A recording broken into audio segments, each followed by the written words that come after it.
Og nu vi er i gang, så har jeg tænkt mig at afskaffe noget af alt det brunch, der er i omløb. Jeg er så træt af brunch.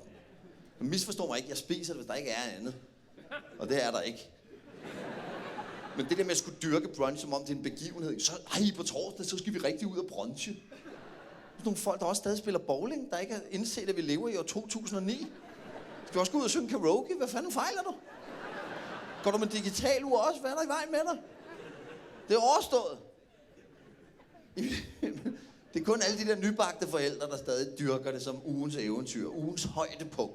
Ned til caféen på torvet og spærrer for hele lortet med alle deres barnevogne.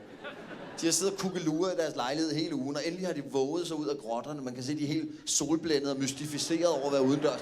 Hvad er det, vi gør, Karsten? Nej, du godeste. Vi spiser morgenmad op ad dagen. Jeg vidste, om det er lovligt. Nej, se, hvad de har lavet. De har viklet parmaskinke rundt om en melon. Det er da utroligt, at kommunen ikke skrider ind. Sikke en fantasi, det er da det rene Ragnarok.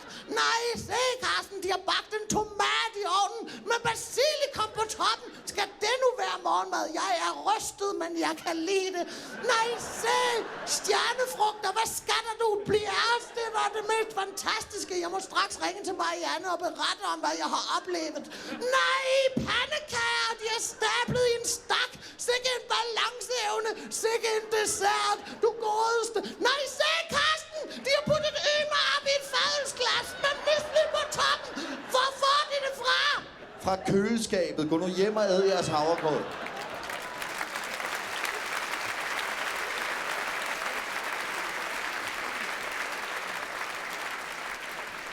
Det var sjovt for 15 år siden. Nu har vi smagt pandekage med sirup, der har ligget oven på røget laks. Så festligt er det heller ikke. Men det er det brunch er et svensk ord, der betyder en dynge lort på for lille tallerken. Og jeg er træt af brunch.